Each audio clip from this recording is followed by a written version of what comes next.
और आज ये एक बांसुरी हमारे पास है, कलयुग में है, और यह बांसुरी उन्हें सत्ता से बाहर उखाड़ करके फेंकेगी। अगर आपकी पार्टी जीती तो क्या काम कराएंगे?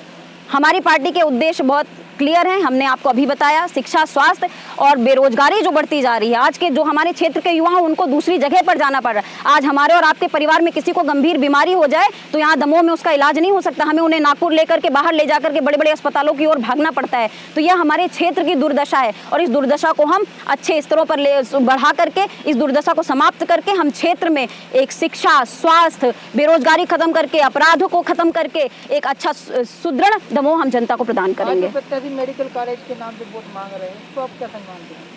आपको याद होगा मुख्यमंत्री जी घोषणा करके गए हैं आम सभा में, और इसके पहले भी उन्होंने कई जगह मेडिकल कॉलेज खोलने की घोषणा की है, मध्य प्रदेश में ही की है। आप जाकर के पता कर लें कि कहाँ मेडिकल कॉलेज बन गए हैं और कहाँ क्या हो गया है। उनका कहना है कि अगर बीजेपी आती तो विकास होगा, कोई और आता है तो कोई विकास नहीं हो पाएगा। आज से पहले बीजेपी तो थी यहाँ पे, मुख्यमंत्री जी तो यहाँ चौथा कार्यकाल उनका चल रहा है, और उन्होंने क्या किया क्षेत्र के लिए? आज भी केवल घोषणाएं करो, और ये घोषणा भी उनके डर है, डर के वश घोषणा कर रहे हैं। अगर चुनाव ना आ रहा होता तो क्या ये मेडिकल कॉलेज की घोषणा करके जाते? कभी नहीं करके जाते। आज भी हम उसी स्थिति में हैं, आगे भी उसी स्थिति में रहेंगे। यह केवल और केवल कहा है ना कि वो एक मामा थे जो कम से कम उन्होंने बता दिया था कि तुम्हारे पुत्रों को मैं मारूंगा। ये तो ऐसे मामा है कि सगे भी बनेंगे आपको पता नहीं चलेगा, और आपके भाइयों के, आपके बेटों के, आपके परिवार लोगों में पीठ में छुरा भोंकने वाले लोग हैं, दोगले चेहरे रखते हैं। एक तरफ तो बात करेंगे कि समाज को हम नशा मुक्त करेंगे, नशा मुक्त करने का प्रयास करेंगे, और दूसरी तरफ ठेके देते हैं, सरकारी ठेके देते हैं, ऑनलाइन घर घर शराब बेचने की योजनाएं बनाने का प्रयास करते हैं।